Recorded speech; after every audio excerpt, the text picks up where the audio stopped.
después de los resultados de la consulta popular que le dijo no a las 8 preguntas. Bienvenido, Leonidas, acá a Wambra Medio Comunitario. Gracias, estimado Jorgito, estimada Verónica. Gracias por la invitación y un saludo cordial a través de este medio importante de comunicación a nuestros compañeros, compañeras, hermanos, hermanas, a todos los ecuatorianos, ecuatorianas.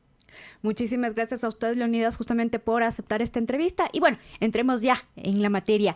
Conténnos un poco de cómo se afianza esta postura de las principales organizaciones indígenas del país, cómo ratifican justamente su apoyo al no, y que efectivamente ganó en las urnas. Vemos que de las provincias más votadas, donde el no gana, justamente son en las provincias con mayor presencia de comunidades y pueblos indígenas. Así es, los resultados de la consulta denotan las acciones de los últimos años sobre los temas centrales que hemos estado luchando en las calles, luchando con propuestas, luchando, llevando al legislativo, al ejecutivo, a las instancias del poder. No nos olvidemos que esta lucha en contra de las políticas neoliberales ha venido de muchos años atrás y con mayor fuerza lo hemos levantado en el 2019, con otra fuerza en el 2022. Entonces, a todo ese proyecto, a todo ese proceso, al modelo económico neoliberal, que al país solo miran como negocio, no miran como un espacio donde podemos convivirla, a eso ha dicho que no. No es de pronto, no vamos a sentirnos triunfalistas ni propietarios de esta decisión de la mayoría de los ecuatorianos. Somos un movimiento, una parte muy importante de este querido país, pero creo que somos uno más de todos estos colectivos que salimos a decir no a las políticas neoliberales del presidente Lasso, ya que hay que reconocer el trabajo desde hermanos youtubers, académicos, intelectuales, compañeros dirigentes, diferentes organizaciones, todos. Por ello, me parece un acto tremendamente responsable, que esto debemos reconocer el trabajo conjunto, colectivo, de la mayoría de los ecuatorianos. Así que esta consulta para nosotros ha dejado con absoluta claridad las posturas que tenemos aquí en adelante. En territorios, solo miremos, en territorios donde ha habido una presencia minera, hay un no rotundo.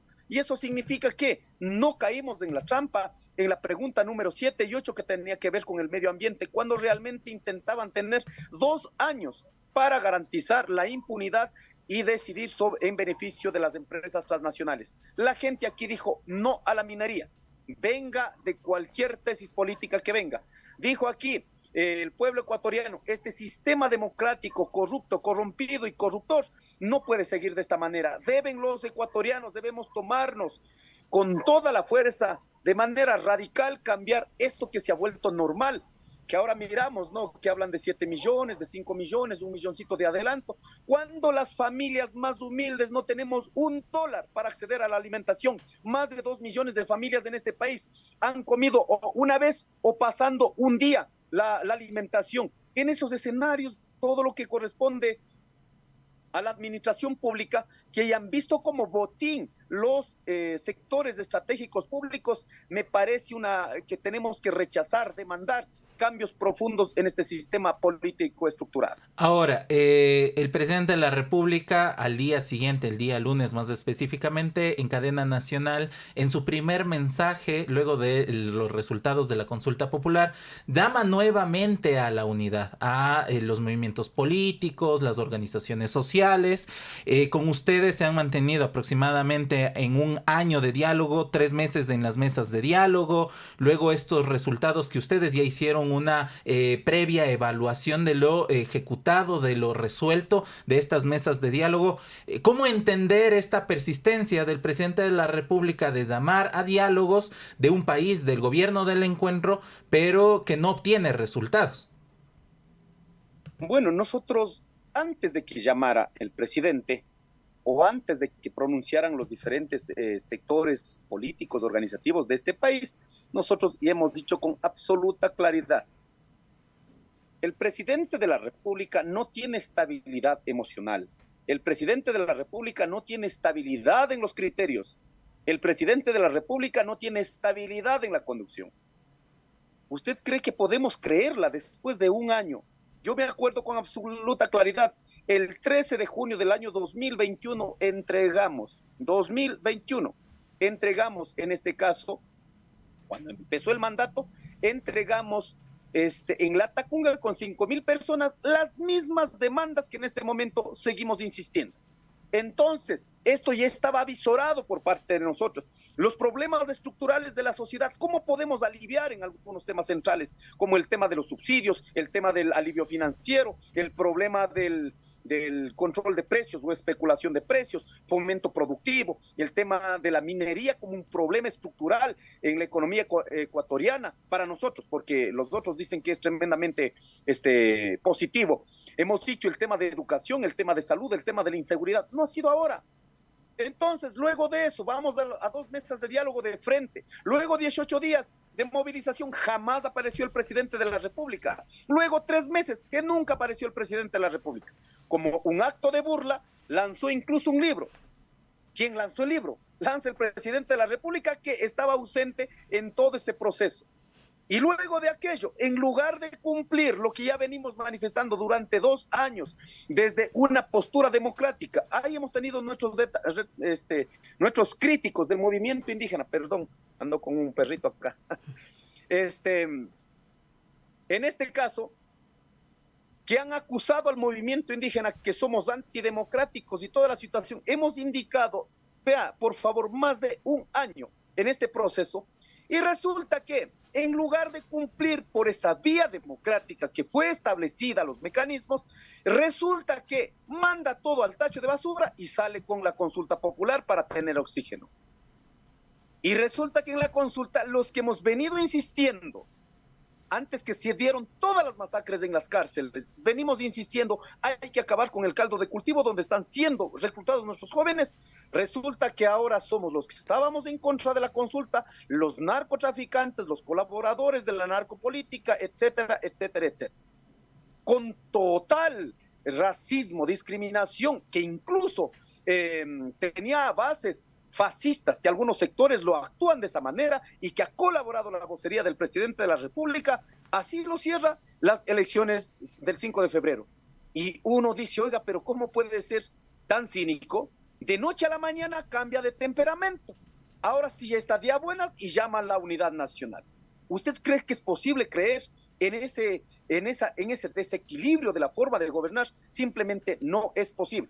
De nuestra parte hemos dicho, llevamos una evaluación como fue determinada el 18 de noviembre, cumple el 18 de febrero, allí tomaremos una postura frente a los acuerdos, frente a la crisis institucional de legitimidad política en este país, y allí daremos nuestra vocería, como siempre lo hemos hecho, decidiendo colectivamente. Y justamente, Leonidas, ¿qué incluye esta toma de decisiones? Sabemos que es colectiva, como lo han llevado entre las organizaciones de los pueblos y nacionalidades, pero vamos, la consulta popular tenía una justificación sobre temas de medio ambiente, el manejo de la justicia, la organización política en el país, de este tema del Consejo de Participación Ciudadana, que ahora retomará el carril justamente para la designación de autoridades, Consejo de la Judicatura, Contraloría y demás. ¿Cómo ustedes, luego de estos resultados del no en la consulta popular, tomarán acciones, pero ya para avanzar como país? Porque un poco entre estas disputas y tensiones de los políticos, no vemos resultados para la gente de a pie. Efectivamente, nosotros no estamos haciendo vocería desde el quehacer político, sino desde la realidad de la gente. Cuando nosotros decimos que hay personas, hay familias que sobrevivimos, o algunos ni siquiera tenemos que comer, por eso hemos llevado los puntos centrales a las mesas de diálogo. No ha sido de pronto un factor externo a la realidad de la gente. Cuando hablamos de alivio financiero, vea, hay 4.200.000 personas, familias en este país que viven o han iniciado o tienen sus iniciativas económicas a partir de un crédito. Pero luego de una crisis viene tremendamente el golpe a esas pequeñas economías. ¿No cree que usted debemos el sistema financiero que ha ganado en todo momento, en la pandemia, en las peores crisis, ha ganado sustancialmente, al menos en el último año, 78% de utilidades frente a las inversiones que han tenido? ¿Usted no cree que debemos dar un alivio a la gente para que pueda sostener su unidad económica, pueda sostener su familia y así sucesivamente poder avanzar? En el último año, imagínese, el sector que más creció es el sector financiero, o sea, la economía de la especulación, como se conoce, ¿no es cierto? La economía real está tremendamente devastada, lo que es la agricultura, ganadería, un decrecimiento del 3.8%. Entonces decimos, ¿por qué está mejor esto? Si miramos, son porque miles de familias fueron del Ecuador y ahora la gente del externo, a nivel internacional que emigraron, hermanos, están mandando la plata y con esa plata han hecho créditos para sustentar las familias. Por ello, ahora se ha incrementado el crédito de consumo, que son créditos a familias. De eso se están usufructuando. Entonces decimos, si ahí es una realidad que se puede probar en el sistema económico, lo básico es que la gente que no puede acceder a aquello, hay que dar un alivio. Entonces no estamos hablando de pronto fuera de la realidad de la gente. Y en este momento creemos tremendamente importante sobre esta coyuntura no tomar decisiones que vayan a beneficiar a ningún sector político, sino que vayan a beneficiar a la mayoría de los ecuatorianos. Vamos a sostener sobre las propuestas llevadas en las mesas y creemos firmemente que los problemas estructurales no se van a resolver de noche a la mañana. Pero estos puntos que han sido llevados creo que va a dar un alivio a la gente que podamos seguir pensando en el cambio estructural de nuestra sociedad. Y ahora, Leonidas, pensando ya en otras salidas de pronto más institucionalizadas a la crisis del país, actores políticos han mencionado, por ejemplo, la muerte cruzada, y ahí, por ejemplo, preguntar el diálogo con asambleístas de Pachacútec y también desde la tienda política de la CONAIE se estaría pensando en esta alternativa. Bueno, ustedes conocen, nosotros, cualquier decisión que sea, lo tomamos de manera colectiva.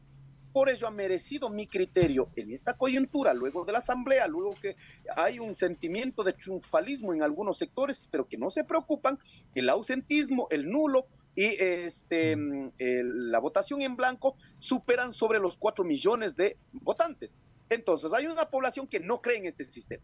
En lugar de sentir triunfalistas, hay que preocupar porque la gente ya no cree en este sistema democrático, en este sistema corrompido. En ese proceso, con estos aires de triunfalismo, ya han propuesto la muerte cruzada, la destitución, o algunos dicen renuncien. Nosotros hemos dicho, hay para todo este proceso mecanismos jurídicos democráticos establecidos en la Constitución y en la ley.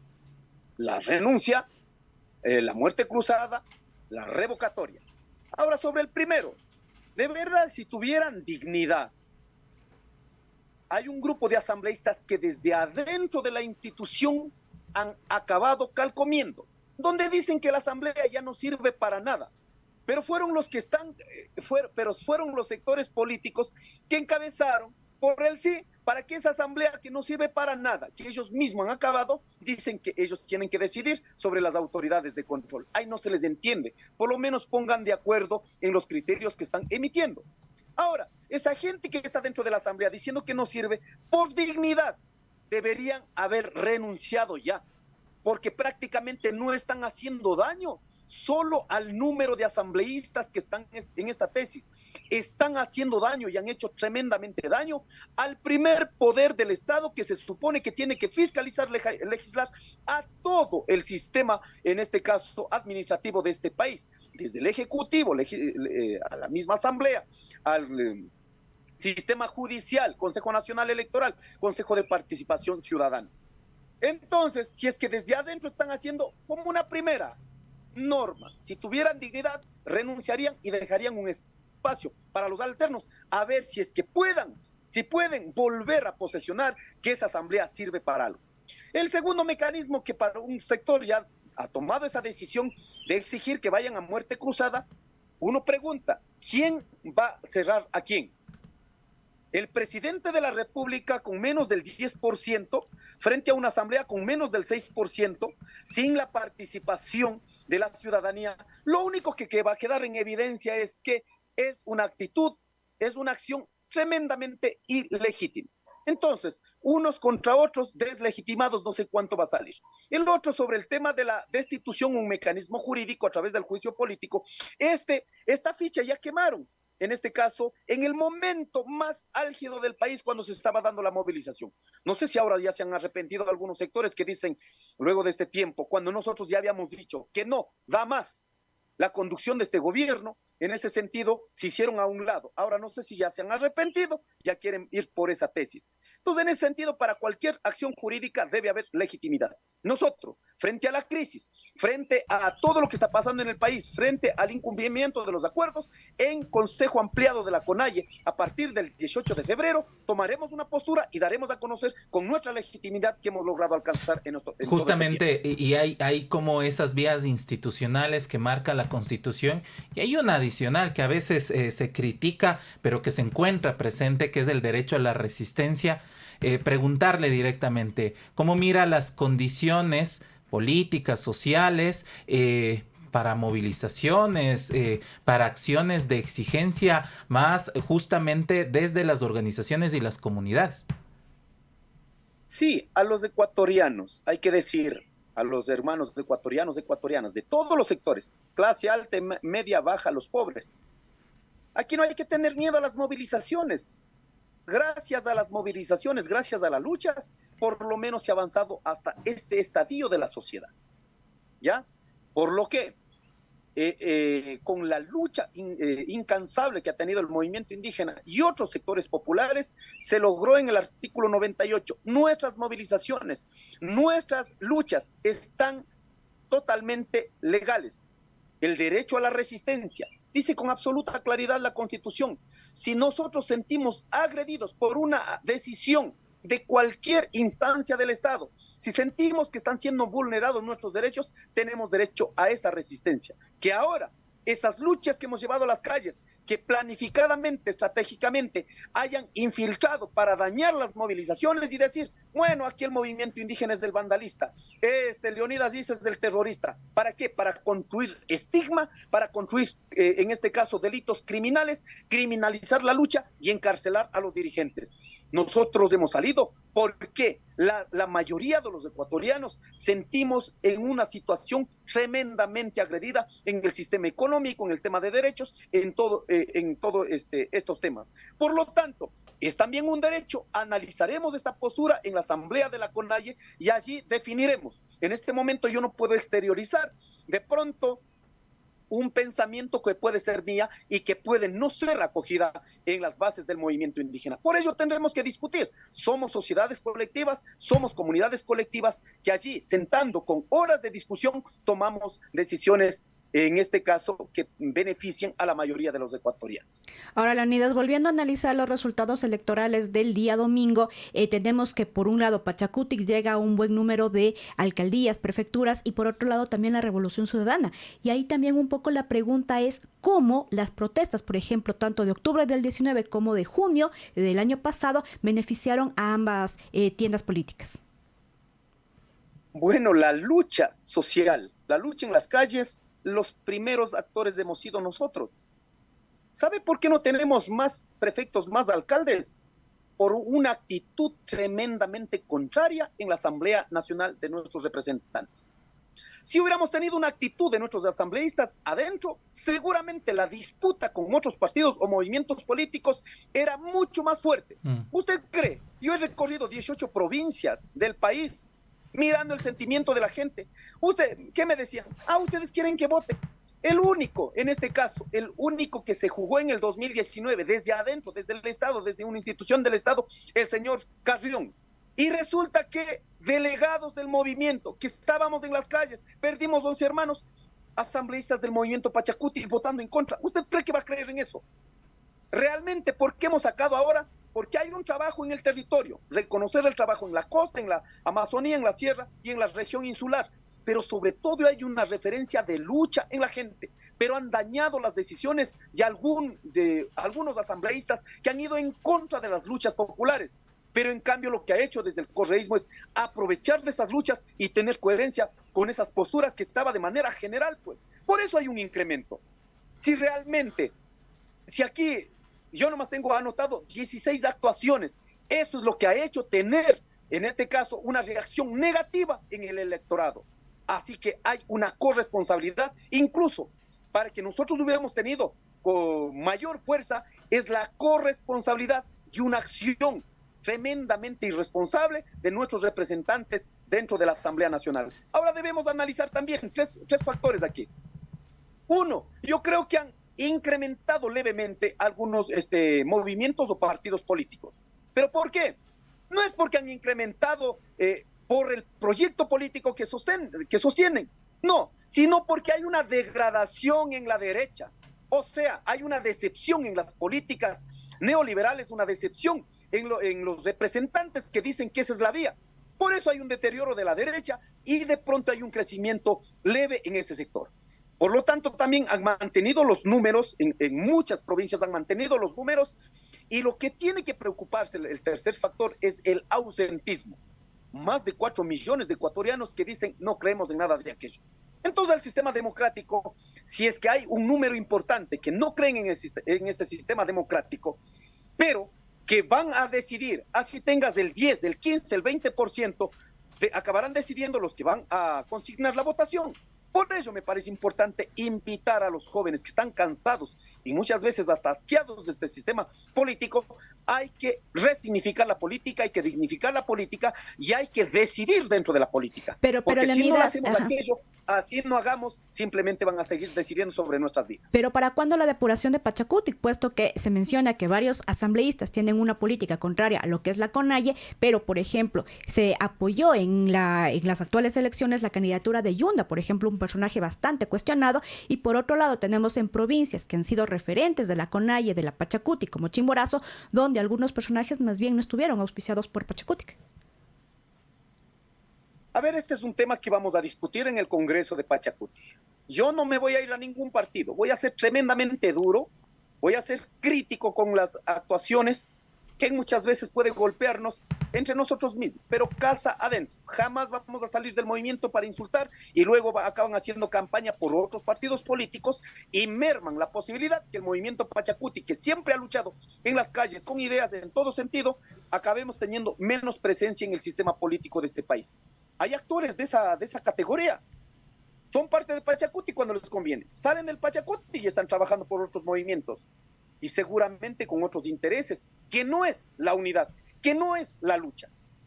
Ahora esta depuración va a pasar por 3 criterios. Primero, hay que cambiar, incluido todos, absolutamente todos. Hay una presencia de un caudillismo que no permite oxigenar a nuevos cuadros políticos, organizativos en las diferentes provincias. Eso hay que cambiarla. Eso es una realidad. No estoy acusando, eso es una realidad. Hay un segundo criterio. No se está respetando, en este caso, la democracia. Si nosotros somos los proponentes de la democracia comunitaria, uno tiene que indicar dentro del movimiento más democracia para ofrecer más democracia al país. Entonces hay que profundizar el derecho democrático de participación de todos y todas. ¿Por qué? Si no lo hacemos esto, simplemente cuadros muy importantes, luego de cansar una lucha interna, están saliendo a fortalecer otros partidos políticos, como en el caso de Chimborazo. Oiga, pero era lo mínimo mirar. El compañero Elmer Tayupanta, exalcalde, había condiciones, lo que tenían que es consensuar, el que tenía más opciones ciudadanas y a través de las organizaciones tenían que definir, pero no, como hay un control enquistado allí, simplemente no permitieron. Y ahora miramos que es prefecto por otro movimiento. O sea, el movimiento Pachacutic ha desgastado por estos controles internos cuadros que sí pueden garantizar un crecimiento mucho más importante para el movimiento. Y así puedo poner ejemplos como de la compañera Carmen Tiupul, que ha sido una referente luchadora, pero no han permitido.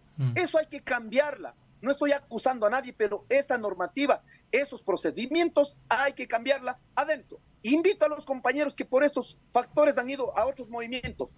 Vengamos a la casa grande, la casa de la CONAIE, la casa del movimiento Pachacutic. Transformemos estas cuestiones internas y hay que fortalecer en este tercer punto.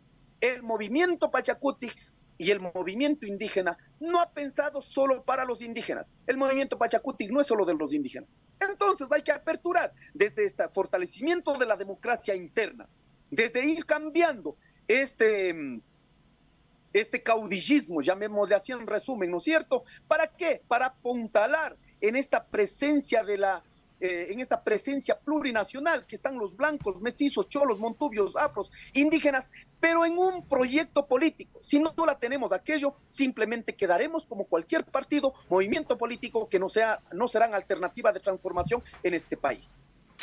Muchísimas gracias, Leonidas. Estaremos atentos y atentas a lo que suceda el próximo 18 o a partir del 18 de febrero en estas tomas de decisiones colectivas. Hoy sabemos también que el Frente Unitario de Trabajadores y Trabajadoras dará su respuesta justamente y declaraciones luego de la consulta popular. Y lo traigo a la mesa porque hay un tejido social que ha estado en los últimos años justamente en las calles y en otras acciones, incluso de acercamiento a diálogos, trabajo, generación de pensamiento político, pero por ahí parece que el país se detuvo en algún momento y esperaríamos justamente que estas acciones ya lleguen a concreción de política pública en el Estado ecuatoriano. Le agradecemos, Leonidas, le esperamos en una próxima ocasión. Un abrazo, muchas gracias. Seguimos, es un país que necesitamos de todos y todas. Los esfuerzos decididos desde todas las clases que pongamos los hombros para sacar este país. Si no, aquí solo cada quien piensa en las parcelas de poder y pretenden imponer esas parcelas de poder. U otros, cuando miran ya el desgaste total, miran al Estado como un negocio o como un espacio de dádiva, nada más. Eso tenemos que ir limpiando. Por lo tanto, llamar a la unidad, llamar a los sectores populares, que siempre mantengamos unidos, que eso en este momento necesita el Ecuador. Un abrazo, un buen día y muchas gracias por el espacio.